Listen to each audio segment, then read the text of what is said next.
Hey, what's up you guys? Welcome back to another video. This week we'll be wrapping up the Brownstone apartment complex series with this fifth and final part of the whole build. And I will be tackling the building on the right side of the lot, which is the one with the red bricks. Honestly, this took forever to make and record, cause my building process is first, I make the build itself while brainstorming, while opening up Pinterest, Google Image, YouTube, and take as much inspiration as I can get.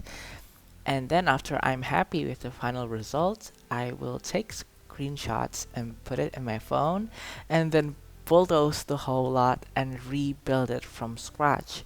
Sometimes making slight changes, maybe details or clutter, from the original screenshots, but this time I will be recording it. And the reason why I don't record the build as I'm building it for the first time is because it actually takes days for me to finish this building alone because of the amount of detail and clutter that I put into this. And frankly, I don't want to have to go through hours upon hours of recording footage and cutting it up from there. Like even after rebuilding this building from actual screenshots of a finished build, the raw footage of this build is roughly a little bit more than 4 hours. And I even recorded this over 2 separate days. So yeah, it's because I'm still learning and I'm still learning how to build faster and more consistently. So this is what I have to go through. And okay, so this build is very CC heavy. I think I almost used like more than half of the build CC that I own, and honestly, I have no regrets because we all know that CC items are just simply superior and it's so good, it's so versatile. It has like a million different swatches, and the style is just chef's kiss. So, moving on into the build here.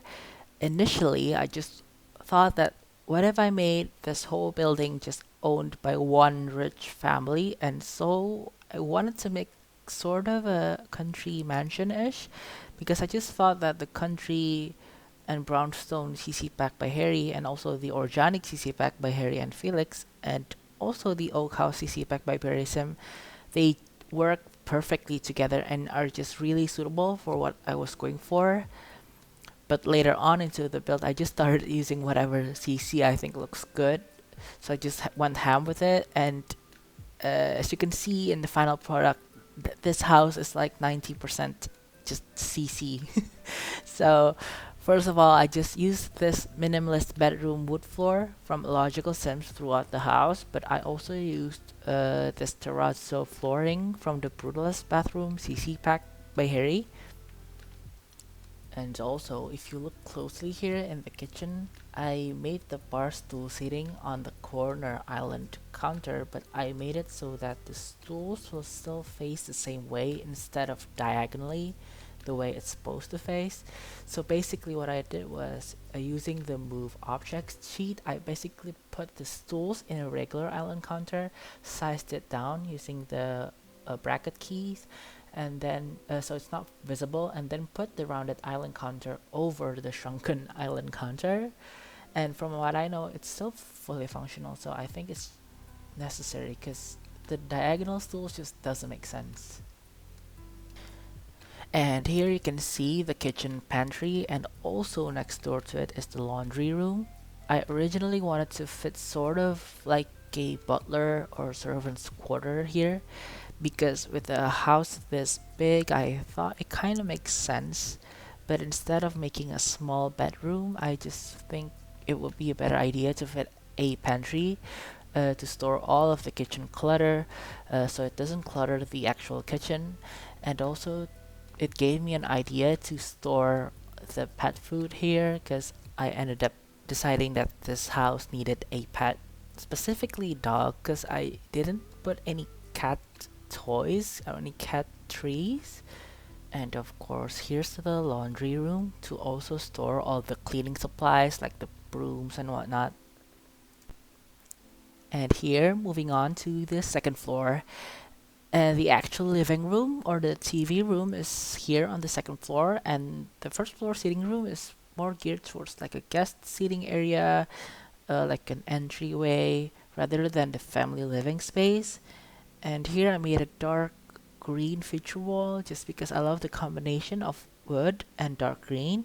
And I also put two fireplaces in this building without chimneys, but well, once again, it's The Sims. We don't need to be ultra realistic with it. And once again, I just have to say that CC plants and CC color swatches in general are the best. It's just more muted like I want it. And they have so many options like neutrals, muted colors, and also vibrant colors, though I almost always opt for the muted and monochromatic colors out of preference. And the side furniture here behind the couch is from the Oak House CC by Purism. I decorated it with lots of clutter items, but this bookshelf, I put some items from my Shuno-san. The books from Dawn Living is just perfect for it. Yeah, I used it countless of times throughout the build. I just think the texture and the color is just perfect. Cluttering the house with CC items are just a guilty pleasure of mine since you can always make it seems like it's lived in, but not messy, something that's rarely can ever be done in real life. But here in The Sims, it just makes sense, it looks beautiful, and for that I thank all CC creators, truly a lifesaver. Oh, and as always, all the CC I used will be put in the description below if it fits, and if not, I'll maybe put it in the comments, maybe? Here I'm working on the mini home library. I couldn't fit an office space here because it's kind of small, but I just made it like a reading room so that you can enjoy the books, and I used brown walls here with brown cabinets so it matches. And before going with this open shelving concept, I initially spent like, I don't know, 10 to 20 minutes trying to figure out what bookcase I wanted to use because I wanted to tie in with the rest of the build, but none of the bookshelves from The Sims fit my vision for the library, so I just used this urban kitchen cabinets and counters from Peacemaker and ended up making an open shelving unit with tons of clutter items and books from various packs and of course CC packs too. And in the end, I'm really happy with the library. I think it's one of the best rooms in the whole build. I think I would love to have a room like this in real life, but maybe with more windows so the natural light can come in. And I also copied that bay window seating from the dining room to this room. It's from Harry and Felix's organic pack, and I think a book reading nook like this positioned under a window is just what I wanted.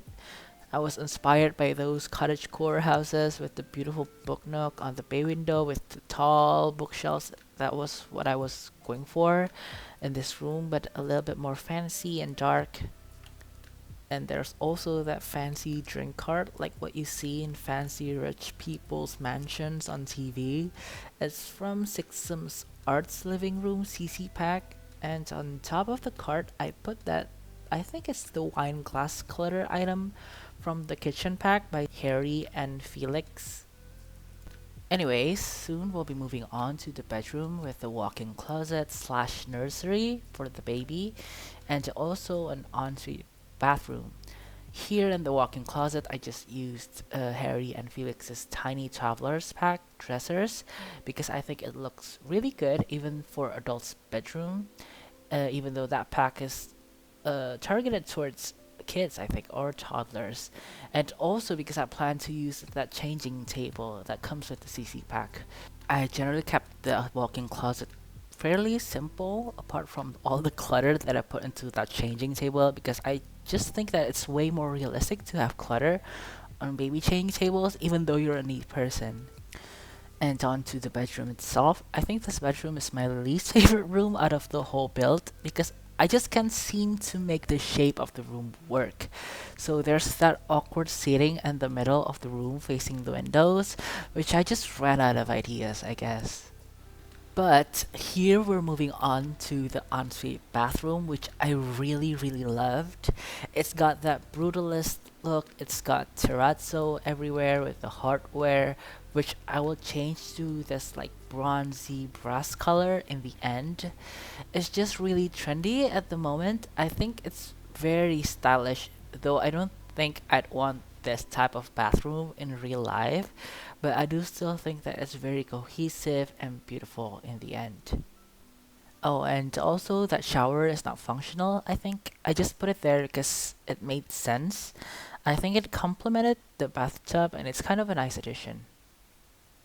And there's also this cool thing that Harry did, which is mount the toilet to like a back stone stand thing. I don't know what to call it, but it's really cool. But I also think about toilets that float like that in real life. I'd be really scared to actually sit on it because I'm afraid that my weight would snap that toilet in half. Anyways, moving on to the third floor. Here I'm furnishing this stair landing area, which I converted into an art studio slash mini office because I can't fit a desk into the library before. And in this room, I utilized my Shuno-san's The Art Room CC pack, which includes the paint card, the art easel, and also the paint clutter. But that desk is also from my Shuno-san, but it's from the Zephyr Office CC pack. I also made this mini art studio to be like a plant room. And here we are moving on to the kids' playroom area, and also this will function as the dog's bedroom with the toy box and also the football there. Here I put a TV with two seats and also some pillows on the ground so it'll look more comfortable. I also put a gaming console there for the kids to play in, and now we'll be moving on to the kids' room. Here I just utilized the tiny travelers pack again, which I used the bed, the shelves, the amazing dollhouse, and also some decor items. I also put a few feature walls using the same CC pack. It just makes the room extra fun and kid-like. I imagine the two kids that own this room is adventurous. They seem like they're very close. They like to do everything together and have similar interests. And I also put a little bit of a We Bare Bears cameo on top of the dresser there, if you look closely. There's nothing particularly interesting about the bathroom for the kids here. I just made sure that they have all the necessities, but I don't want to clutter this bathroom too much, and I kept it fairly simple. Alright, moving on. This will be the older teenager's bedroom. I utilize a lot of the London CC pack from Felix here. I just think that this pack is so beautiful and mature in a way, and I paired the vibes with the dresser from the cottage living pack. And here I actually used a dining table for the desk, and I actually think it looks so good. This CC pack is just awesome. And I put a dark green feature wall behind the bed, similar to what I did on the second floor living room. And this room is maybe one of my favorites other than the library and also the master bathroom. And if you've noticed, for the curtains, I alternate between the organic CC curtains, which I think is one of the best CC curtains because you can custom place the curtain rods, and the cottage living blinds, which I think has such a great cream or off-white swatch to it, but it's still kind of warm, unlike, office blinds. Here I'm just cluttering the bookshelves, making sure that it's not too overly cluttered so it looks messy but still full and has a bit of personality to it. Again, I utilized a lot of CC pack here, most notably the Living Room by Harry and Felix, and also Mashuno-san's CC books. Moving on to the bathroom here, I just copied the flooring from the other bathrooms, which is from Lil Dika. And other than that, I just decided that it would be great if this teen just got a walk-in shower instead of a bathtub. also the tiles in the shower is from 6M, and here I'm just putting in some extra clutters, and I purposefully put some trash cans underneath the sink counter throughout the build because that's realistic, but I guess it won't be functional if you were to play in this house, but I guess we can just move the trash can, right? And here is the final bedroom. I did not know what sim this room is targeted for. I think maybe an even older kid, like a young adult in college, or maybe the grandparents, maybe, or even maybe a guest room, because I intentionally left this room kind of empty. I just wanted to have a room and just utilize all of my Shuno-san CC pack here. Even the bathroom is almost all from my Shuno-san. It's just so aesthetically pleasing. It's in style right now, but still clean and simple. Alright, we're finally on the rooftop now, which is the last and final room of the build and the entire Brownstone apartment complex series. Here I used a lot of 6M's Dreamy Outdoor CC kit, which comes with this huge pergola, some seatings, some tables, plants, clutter items, and even the concrete like barbecue and sink. Here I'm cluttering the shelves and the concrete top with some debug items, some utensils, plates, and other clutter items. Oh, and also maybe one thing that you guys probably didn't see is I built the backyard off camera. I just put a basketball court there, some shrubs, some landscaping, some like maybe monkey bars for the kids, a swing set, and also a parking lot for 3 cars. I built it maybe like a few weeks ago, but I didn't record it at the time, and I just continue the build video with the finished backyard. And I also wanted to have like a rooftop garden, and that's why I have this rooftop on a one tile platform. So I can lower the garden part, in which I just put like a small pathway with a wall and some plants, which is kind of weird, but I like it. And I also made sure to put enough lighting on the whole rooftop so it will look okay and bright at night. And finally, I just put some seating on the front part of the rooftop because it just looks kind of empty. And then after finishing the rooftop, I realized that I forgot to build the back porch. And which is just a small bench with a barbecue and some plants just to fill the space. Alright, so that's it for the build. I'm really satisfied with the final product. I think this is one of the best builds that I have ever made. It's also the biggest, and it also took way too long for a 30 by 30 lot, but given the details and the clutter that I put into this, I think it's pretty fair. So what do you guys think? Please share your thoughts on the comments below, share this video, give me suggestions on what my next video should be, and please don't forget to hit that like and subscribe button. I post my videos every Friday, and I will see you guys on the next video. Bye!